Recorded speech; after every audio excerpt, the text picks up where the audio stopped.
Buenas tardes. Agradecemos la participación a esta ponencia. Soy el doctor Isaac Valdivia, coordinador de residentes de la Universidad Cayetano en la sede hospitalaria del Hospital Cayetano en la unidad de traumatología y ortopedia. Y hoy día vamos a presentar al doctor Anthony Salazar, que nos va a exponer sobre fracturas expuestas. El doctor es residente del tercer año de la especialidad de cirugía ortopédica y traumatología. Las fracturas expuestas, como lo va a expresar el doctor Salazar, es una emergencia de nuestra especialidad en la cual necesitamos rápidamente el tratamiento quirúrgico, antibiótico, para evitar las complicaciones futuras. Todo eso nos lo va a exponer el doctor Salazar. Le damos el pase para que presente su ponencia. ¿Qué tal? Muy buenas tardes a todos. Agradecer la oportunidad para esta ponencia y agradecer a mi maestro y coordinador del servicio de ortopedia por la presentación. Bueno, el tema que hoy día traigo acá para exponer es el tema de fracturas expuestas, un tema sumamente importante, este, y un diagnóstico bastante frecuente en las emergencias. Como el maestro Valdivia mencionó, es una de las pocas urgencias traumatológicas, pero que es muy importante conocer para poder actuar oportunamente y adecuadamente ante este tipo de situaciones. Es una fractura que por lo menos nosotros vemos bastante durante nuestros años de residencia, bastante frecuente, inclusive lo pueden ver también los internos que rotan con nosotros y los externos que también han visto en emergencia a estos pacientes que llegan. Es una fractura bastante frecuente, por lo que, y con altos riesgos de complicaciones, por lo que su conocer sobre ella y saber actuar es sumamente importante. Bueno, el objetivo de esta presentación es describir la clasificación, conocer los estadios de tratamiento y la importancia del debridamiento y tratamiento antibiótico eh, eh, para este tipo de fracturas, ¿no es cierto? Lo primero que tendríamos que hacernos la pregunta es, ¿qué es una fractura expuesta? ¿No es cierto? Es lo o sea, ¿qué define una fractura expuesta para el este? A veces también conocida también en la literatura internacional como fracturas abiertas, ¿no es cierto? Entonces, hay diferentes definiciones. Creo que una definición simplista y entendible es una idea que comunica básicamente una fractura con el medio externo. El medio externo es decir, el ambiente, ¿no es cierto? Donde hay comunicación directa, ¿no es cierto? Como lo mencioné, es una urgencia traumatológica de las pocas urgencias traumatológicas que requieren un actuar inmediato. Las principales causas de las fracturas expuestas tenemos las causas directas e indirectas, ¿no es cierto? Entre las causas directas, por lo general, están relacionadas con mecanismos de alto impacto. En este caso, como la imagen nos muestra, accidentes de tránsito, caídas de altura, lesiones por armas blancas.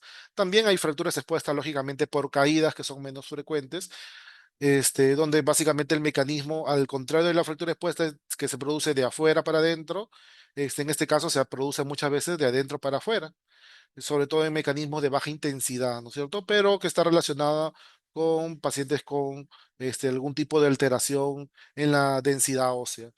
En este caso, osteoporosis o, bueno, otras enfermedades, ¿no es cierto?, que pueden disminuir la densidad. En la epidemiología, básicamente el 3% de las fracturas en general son fracturas expuestas, o sea, representa el 3%. En algunos lugares de repente un poco más, ¿no es cierto? En nuestro país donde se vive situaciones de repente de eh, violencia y actos criminales con mayor intensidad que actualmente estamos viendo, de repente estas cifras están un poco subvaloradas. Son valores internacionales que que hay pocos estudios que demuestran acá a nivel nacional cuál es la incidencia, ¿no es cierto? El 15% de las fracturas representa también el 15% de todas las fracturas diaficiarias, las fracturas expuestas. En esta imagen podemos ver una tibia, para los que no lo puedan reconocer. La primera imagen es una tibia y la otra es un fémur, son los huesos más afectados, ¿no es cierto? Pero la tibia sobre todo es el gran ganador en este. ¿Por qué?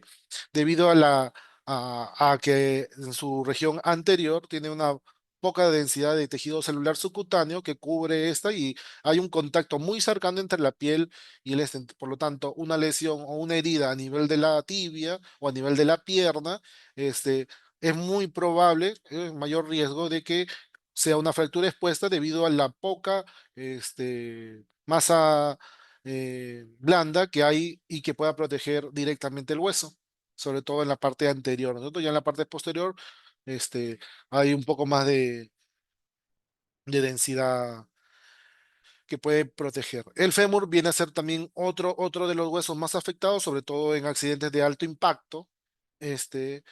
Y bueno, seguido también de las manos, sobre todo en trabajadores eh, que cosas más que se dedican a procesos manuales, como podemos encontrar, ¿no es cierto?, carpinteros, este, que trabajan con ciertas maquinarias que producen o que pueden producir, debido a no cumplir las medidas requeridas, pueden producir también fracturas expuestas en la mano, siendo también las manos y los antebrazos los siguientes huesos más afectados en el cuerpo. La clasificación existe para este tipo de fracturas, existen muchas clasificaciones. Inclusive hay una última clasificación del pero en general la clasificación de Gustilo y Anderson es la más aceptada. ¿Por qué? Porque es una clasificación sencilla y que define un actuar inmediato ante esto. Entonces, es una clasificación que aparte de ser fácil y práctica, nos permite actuar en la mayoría de casos. Hay ciertos casos que no cumplen la regla o que no entran dentro de la clasificación, pero casi se puede decir que casi en la gran mayoría, o más del 90%, pueden incluirse en este tipo de clasificación, lo cual nos va a conllevar a poder entender y definir cómo actuar ante este tipo de fracturas, ¿cierto? Básicamente la clasificación de Gustillo y Anderson fue una clasificación eh, realizada en el año 1978 y fue modificada en el año 1986. Cumple cuatro criterios. Se habla de los grados, el primer criterio es el grado de contaminación que se produce a nivel de la fractura expuesta. Lógicamente no es lo mismo caerse en la acera que caerse en barro o en estiércol, ¿no es cierto? En el caso de personas agrícolas que trabajan con animales. El tamaño de la herida es importante también porque mide la cantidad de bacterias que pueden entrar o que se pueden introducir del medio externo al medio interno y producir la infección, ¿no es cierto? El compromiso de partes blandas muy importante. Vamos a encontrar fracturas expuestas donde hay gran compromiso de partes blandas y eso también define en un gran número el pronóstico. Y el compromiso óseo, ¿no es cierto? No es lo mismo una fractura con un trazo simple que una fractura multifragmentaria que es debido por lo general a mecanismos de alto impacto. Bueno, la clasificación de Gustilo y Anderson, como les dije, fue definida en el año 76, modificada en el año 1984. Básicamente nos habla de tres estadios en un inicio y en el año 84 se modifica el tercer estadio en tres subestadios, ¿no es cierto? El estadio 3A, 3B y 3C.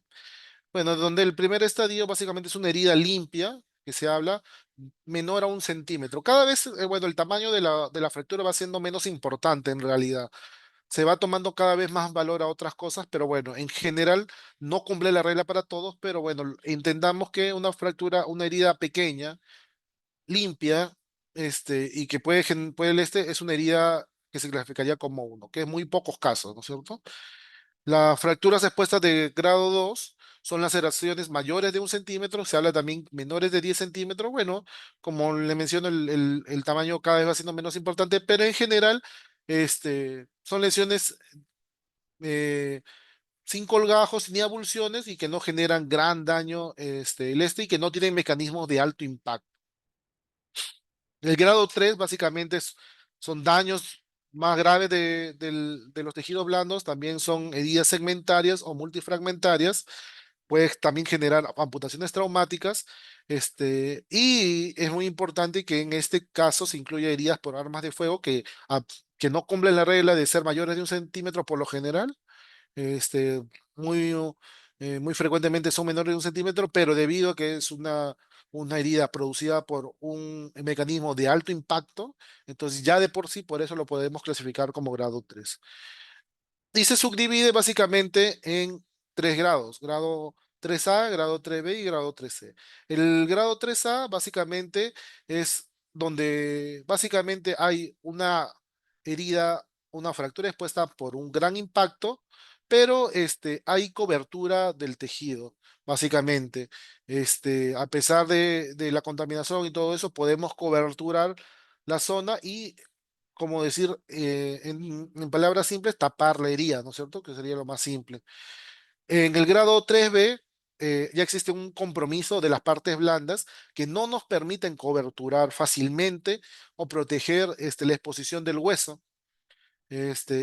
Y generalmente, bueno, está dañado el periósteo, que es la zona que alimenta ¿cómo se llama? El hueso. Y básicamente el grado 3C es cuando ya existe una lesión arterial o una lesión nerviosa que requiere reparación. Es importante mencionar esto porque a veces se confunde algunos daños vasculares que, ¿cómo se llama?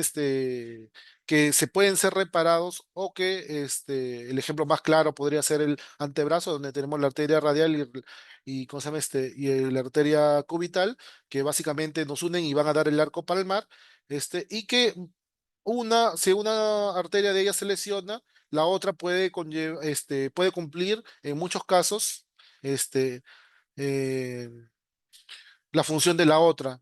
Entonces, en este caso, no sería considerado una fractura expuesta de grado 3C, sino un grado 3B.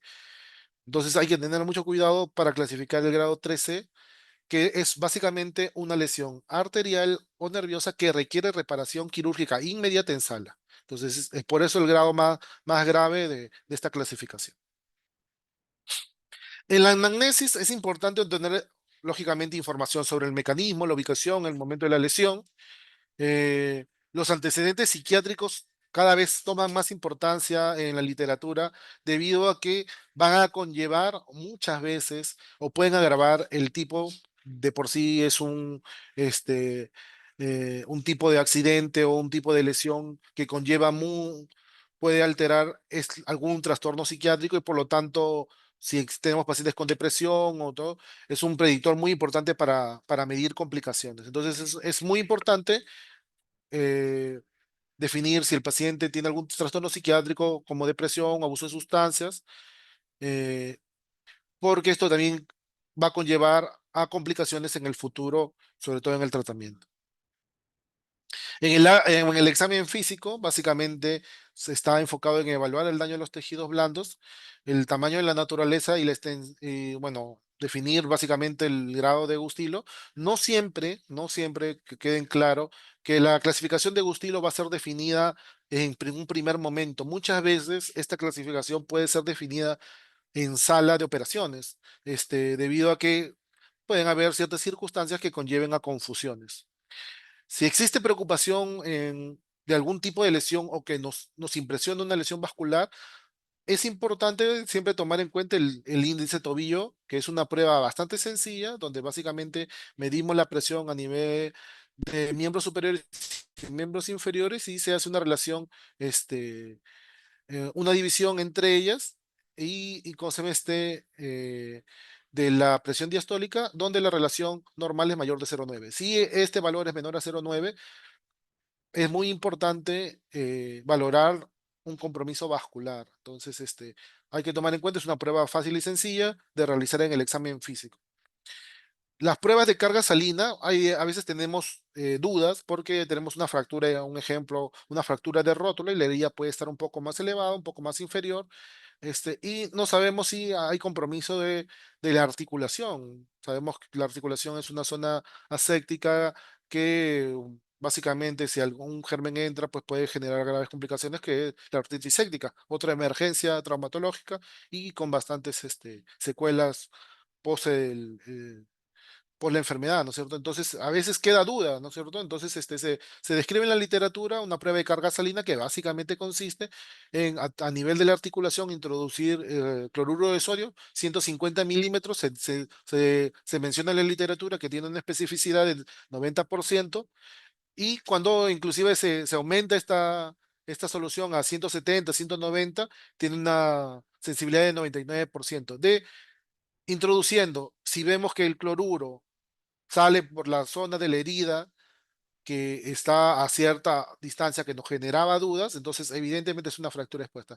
Si no sucede esto, evidentemente no es una fractura expuesta y este cloruro no va a generar ningún tipo de daño porque se puede reabsorber. Entonces, es una prueba también bastante sencilla que se puede realizar en emergencia sin ningún tipo de complicaciones, sobre todo eh, en lesiones articulares que nos generan duda y que sabemos que es importante determinar el alcance en este caso, ¿no es cierto?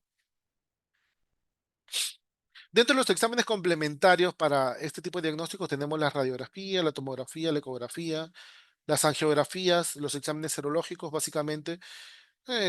Siempre vamos de lo más simple, ¿no es cierto? Las radiografías no, nos llevan a ver si existe algún tipo de daño. Las serologías para básicamente valorar patrones como la hemoglobina, el hematocrito y algún tipo de otra alteración que puedan estar conllevando. Recordemos que este tipo de fracturas de alto impacto a veces, muchas veces están acompañadas de otros trastornos de otras lesiones a nivel del cuerpo. Entonces, muchas veces solamente no hay que quedarnos con la fractura expuesta, sino con otras posibles patologías que pueden estar relacionadas al accidente de alto impacto. El manejo inicial básicamente consiste en cubrir la herida con apósitos estéreis, no manipularla ni reducirla sin preparación. O sea, es muy importante saber actuar ante estas cosas y tener conocimientos básicos. Si en este caso el médico o el personal de salud o una persona común está ante una fractura expuesta, es importante la no manipulación, cubrir la herida con el mayor apósito estéril que tengamos en casa. Se recomienda ya, si tiene atención médica, iniciar antibiótico lo más antes posible y lavar con suero estéril si es posible. Nada más si es posible. ¿No es cierto? Todos estos manejos se sugieren en lugares de bajo nivel de atención, como puede ser una posta, o también ¿cómo se llama en algún tipo de lugar donde se realizó por personal de emergencia. Ya el tratamiento básicamente hospitalario que conlleva, el LAO describe, que es la Organización de, de Ortopedia Internacional, o bueno, de Osteosíntesis Internacional, define cuatro principios muy importantes que básicamente debe estar enfocado el tratamiento. Uno es la prevención de la infección, que básicamente vamos a buscar en el tratamiento un tratamiento agresivo, rápido, este, buscar la prevención de la infección. Dos, la curación de los tejidos blancos, lógicamente para una buena consolidación ósea. Como un tercer principio, vamos a buscar la restauración anatómica de la fractura. Y como un cuarto principio, también vamos a buscar la recuperación funcional para que el paciente pueda tener las menores secuelas de este tipo de lesiones. Hablando de los antibióticos, bueno, se menciona siempre iniciar el antibiótico lo antes posible. Básicamente, estudios actuales demuestran que la infección, el- cuando el antibiótico se coloca 3 horas antes o bueno, 3 horas posteriores a la lesión, es un buen momento y disminuye bastante el riesgo de infección. Y este antibiótico se puede continuar hasta 24 horas del cierre de la herida. Si la herida era pequeña, se puede cerrar. O hasta 24 horas después del cierre final, si la herida no cerraba o hubo debridamiento o requirió entrar a sala quirúrgica.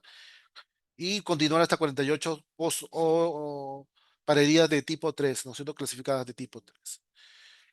Ahora, la pregunta es, ¿qué antibiótico utilizar? Para eso nos ayuda la clasificación de Gustilo. La literatura nos habla de que, según la clasificación de Gustilo, para básicamente las fracturas expuestas clasificadas en el grado 1 y 2, las cefalosporinas de primera generación son bastante útiles. En este caso, la cefazolina es el medicamento gold estándar que actualmente se utiliza y un medicamento ampliamente difundido y que básicamente podemos encontrarlo en cualquier nivel de atención. En grado 3 eh, ya dividido, básicamente se sugiere también esta cefalosporina para cobertura de gram positivo, siempre buscando los gram positivos, que son las primeras bacterias que vamos a tratar de combatir, ¿no es cierto? Y puede estar acompañado muchas veces por un aminoglucósido, en este caso la gentamicina es lo que se recomienda, para la cobertura de bacterias ya gram negativas. Existen situaciones especiales donde se puede añadir penicilina, por ejemplo, en organismos anaerobios, sobre todo fracturas que se producen en granjas, en pacientes que se dedican a la agricultura, que también es bastante frecuente. Las fluoroquinolonas que se utilizan para heridas que causadas en ríos o de agua dulce o agua salada. La doxiciclina y las cefalosporinas de tercera generación también para heridas causadas en aguas saladas. También bueno, no mencioné la vancomicina también como para pacientes con algún tipo o ya comprobada con alguna bacteria resistente a cefalosporinas o a penicilina, ¿no es cierto? Como segundo pilar dentro de la atención está la profilaxis del tétano. Se menciona el toxoide tetánico, 0,5 mililitros, independientemente de la edad, eso se puede colocar en cualquier paciente. S- sobre todo recomendable a pacientes que no han cumplido con su esquema de vacunación o por lo menos no han tenido la vacuna 5 años antes, es lo que menciona la literatura. Y la inmunoglobulina también se puede colocar en menores de 5 años, 75 unidades, de 5 a 10, 125 y mayores de 10, 250 unidades. También puede ayudar a la profilaxis del tétano. El debridamiento y la irrigación son pilares del tratamiento quirúrgico, idealmente siempre realizado en sala quirúrgica. Idealmente, ¿no es cierto? Se menciona en la literatura que se puede realizar dentro de las primeras 24 horas para heridas que están muy contaminadas o significativamente grandes. Hay un metaanálisis actualmente muy famoso que lleva pocos años, un estudio Goliath, que ha recomendado el debridamiento dentro de las primeras 24 horas para disminuir riesgos de fracturas en tipo 3 y dentro de las primeras 12 horas, sobre todo en fracturas de tibia de tipo 3B. Después de esto, según cómo se llama, el grado de lesión, se puede extender para futuros debridamientos e irrigaciones en 24 a 48 horas. Ahora, lavado de la herida, ¿no es cierto? Específicamente hablando del lavado de la herida. Podemos ver en literaturas antiguas, sobre todo, que había una predilección de la literatura médica por lavados ¿cómo se llama? Con lavado de alta presión y había la discusión en la diferencia con lavado de baja presión. Los lavados de baja presión básicamente sí cumplen la función de que remueven mayor tejido, disminuyen la contaminación, eso está comprobado, pero también generan mayores daños sobre el tejido. Estos daños a veces sobreañadidos ya a la lesión que tenemos. Por lo tanto, ahorita se está manejando sobre todo que para hacer lavado de alta presión se conlleva también materiales que son más costosos y el lavado de baja presión básicamente es a la presión constante, cosa que no conlleva ningún material adicional. Y en estudios comparativos, no ha habido grandes diferencias en realidad, sabiendo nada más que los de alta presión sí conllevan a mayores riesgos. Por lo tanto, actualmente se prefiere los lavados de baja presión. El uso de perlas antibióticas también ha demostrado en metaanálisis también una gran disminución de la infección. En cuanto al debridamiento, el debridamiento completo del tejido es fundamental para prevenir la infección profunda. Los fragmentos óseos sin unión de los tejidos blandos debe eliminarse, ¿no es cierto? Entonces, acá es importante ya conocer, o bueno, que sea conocido por la mayoría del personal médico, hasta dónde, siempre está la duda, hasta dónde tengo que quitar tejido en caso de fracturas expuestas. Básicamente el debridamiento es quitar todo el tejido este, no viable, que no conlleva y que tiene gran riesgo de seguir la infección. Para eso, actualmente se siguen ciertos protocolos. Uno es ver el grado de sangrado, entonces vamos a debridar guiándonos siempre por el grado de sangrado que se va realizando, es decir, vamos retirando tejido hasta que veamos un tejido que sangra. Eso nos puede indicar que es un tejido viable y nos indica que hasta ahí debemos debridar. Otro es que exista contractibilidad, ¿no es cierto? Que básicamente tengamos un músculo reactivo. Eso es muy importante porque nos conlleva también que básicamente existe un tejido vivo y también no deberíamos afectar. Muchas veces existe temor porque se piensa que debridando músculo, puede perder muchas funciones, es verdad, pero se ha comprobado también en los estudios de metaanálisis que manteniendo el 10% de la masa muscular, el músculo todavía puede cumplir su función. Entonces, y no existe, eso nos lleva a la conclusión que sí podemos debridar hasta un cierto punto, ¿no es cierto? Siendo cuidadosos lógicamente y cumpliendo cierto mecanismo. Otra cosa que es importante es el color, ¿no es cierto? Un color rojizo, viable, un color amarillento en el tejido celular subcutáneo nos conlleva también a tejido viable, muy por contrario, a tejido necrótico, negro, parduzco o violáceo, nos indica que es un tejido poco viable, ¿cierto? Entonces, estas cositas son importantes a la hora del debridamiento, que por lo general debe hacerse siempre en sala quirúrgica, idealmente, ¿no es cierto? Sabemos que en las circunstancias ¿cómo se llama de nuestros hospitales, a veces, muchas veces, puede llevar a un debridamiento inicial en tópico de cirugía, no tan agresivo y después pasarlo a sala quirúrgica debido a, a la sobrecarga a veces de pacientes que se puede conllevar. Bueno, eh, la limpieza profunda del tejido muerto contaminado y vamos a seguir con los estabilizadores. En el caso de los estabilizadores, siempre se recomienda los estabilizadores de los fijadores externos. La fijación externa actualmente existe mucha controversia entre qué fijar con fijadores externos. Básicamente la fijación externa es introducir clavos con un material que fija externamente, como podemos ver en la imagen, eh, y básicamente nos va a estabilizar la fractura, lo cual conlleva menos daño de partes blandas y a, ¿cómo se llama? Y a menos daños, posibles daños vasculares o nerviosos también, ¿no es cierto? Entonces, es muy importante después del debridamiento, después de la irrigación con cloruro por lo general, en la estabilización. Actualmente la literatura nos habla por lo general de estabilizaciones externas como el gol estándar para tratar de tratar Eso no quiere decir que no se pueda utilizar fijación externa e interna. Sí hay casos donde se puede utilizar, pero son casos muy detallados donde estemos bien seguros de que existe poco riesgo de infección, ¿cierto? Eh, entonces, esta fijación externa puede ayudar en un inicio y más adelante pasarse a una fijación interna o en algunos casos inclusive ya terminar con la fijación externa como tratamiento definitivo. Las ventajas de la fijación externa básicamente es que generan menos lesión vascular, tienen menos interferencia con tejidos blandos, tienen la rigidez se puede ajustar externamente, o sea, se puede colocar en sala de operaciones, pero después no en sala de operaciones se puede registrar la rigidez, esa es una gran ventaja. Este, También requiere menos experiencia del cirujano, del traumatólogo ortopedista, este, y también conlleva menos tiempo quirúrgico. Y como se llama, como se menciona, es muy útil en el riesgo de infecciones.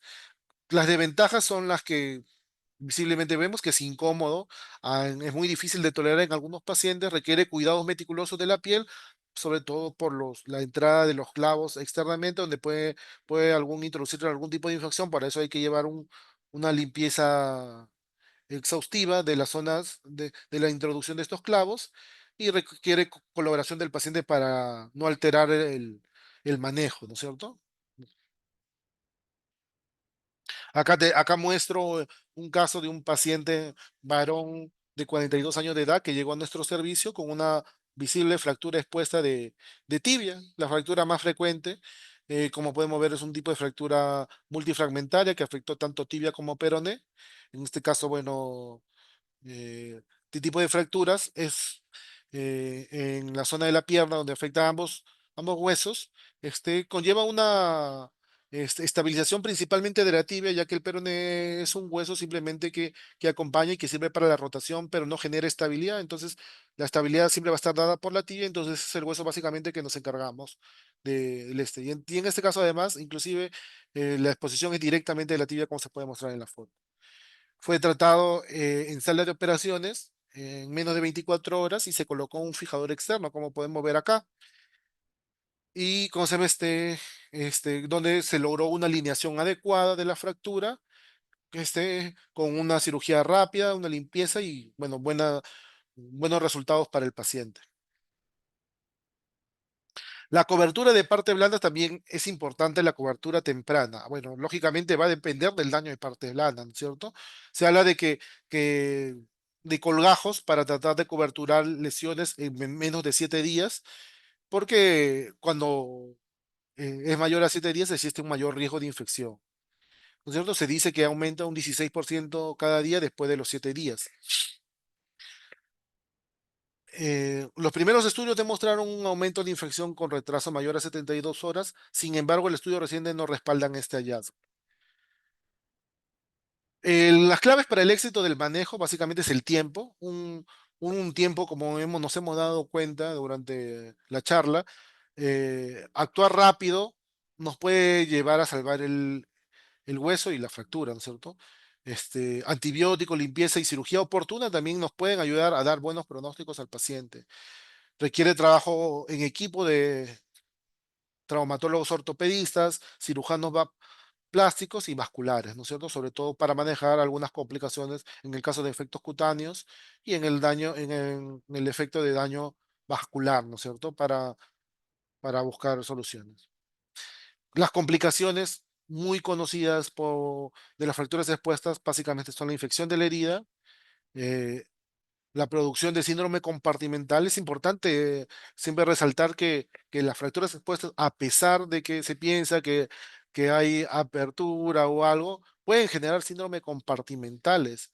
Eso es algo que tener bastante claro y es una de las principales complicaciones. Muchas veces se piensa o se tiene el error de pensar que son por ser fracturas expuestas, no va a presentar síndrome compartimental, lo cual es un error grave, ¿no es cierto?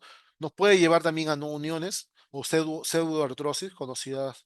Aunque actualmente la literatura internacional ya habla de no unión como un diagnóstico con fracturas que no soldaron después de 6 meses de tratamiento, puede conllevarnos a osteomielitis, que es básicamente la infección del hueso afectado. Por lo que sabemos, es una de las infecciones más graves que conlleva tratamientos antibióticos largos, de amplio espectro, que pueden tener muchas veces consecuencias, este, eh, complicaciones por su mismo uso de estos antibióticos, ¿cierto? Puede llevarnos a lesiones neurovasculares, ya mencioné, y bueno, lo más grave, ¿no es cierto? Que a veces es, o lo más traumático muchas veces nos puede llevar a amputaciones que evidentemente cambian la vida de este paciente, ¿no es cierto? Entonces, es muy importante saber actuar ante este tipo de lesiones. Bueno, antes de las conclusiones, como mencioné en la fractura expuesta, hay pocos estudios acá en Perú que hablan sobre las lesiones de fracturas expuestas. Eh, pero encontré un estudio muy bonito realizado en el Hospital Cayetano de Salud de Piura, donde se hablaba de este tipo de lesiones y bueno, lo más llamativo, bueno, era que evidentemente, como la epidemiología manda, era más frecuente en varones, casi se hablaba de un 85% de los casos eran varones, entre una edad de 40 a 50 años, que es la edad a veces donde más se producen este tipo de lesiones.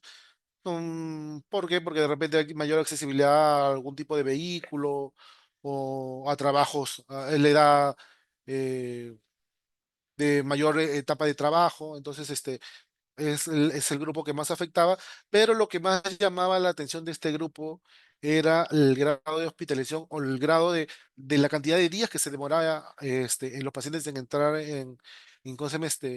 A sala de quirúrgica. Se hablaba que casi el 70% de pacientes se demoraba 7 días en entrar en una limpieza quirúrgica, lo cual no es ajeno a nuestra realidad de nuestro hospital, a veces por diferentes circunstancias ajenas a nosotros, por recursos, por poca disponibilidad de sala, pero ya de por sí entendemos de que en esta charla nos hemos dado cuenta que el actuar pronto, nos lleva a mejores resultados. Entonces, imagínense que el 70% sea tratado después de 7 días en sala quirúrgica, es de alto riesgo para el paciente y muy probablemente muchos de esos pacientes vayan a quedar con secuelas graves o complicaciones como las que mencioné, ¿cierto? Bueno, las conclusiones de bueno, las fracturas expuestas son graves y urgentes. Esta clasificación nos orienta al tratamiento y la actuación rápida reduce complicaciones e infecciones. Bueno, gracias a todos los oyentes que pudieron escuchar esta charla. Espero haya sido de su agrado. Muchas gracias al doctor Anthony Salazar por la presentación. Definitivamente, cuando hablamos de fracturas expuestas, estamos hablando de una urgencia en nuestra especialidad. Y como siempre, los que somos cirujanos tenemos que actuar rápidamente para evitar las complicaciones, como son la infección posterior, que se llama osteomilitis, y la otra es el retardo en la consolidación de la fractura, ¿no? Dos complicaciones que lo vemos a diario. Estamos en el Hospital Nacional Cayetano Heredia, un centro de referencia donde vemos por el gran aumento de los accidentes de tránsito, traumatismo de alta energía, fracturas expuestas de todos los grados que llegan a nuestro servicio, tanto iniciales como ya complicadas, porque somos el hospital de referencia, ¿no? Eh, También estamos teniendo más heridas por proyectil de arma de fuego, por aumento de la delincuencia, que también nos hacen ver ya que son fracturas de gran contaminación, de gran energía y de complicaciones futuras. Bueno, agradecemos la participación en en esta ponencia al doctor Anthony Salazar, muy bien llevada. Y aquí en la foto última que ha puesto Anthony, está el equipo de traumatología del Hospital Cayetano Heredia, siempre luchando por la comunidad y somos hospital de referencia. Muchas gracias.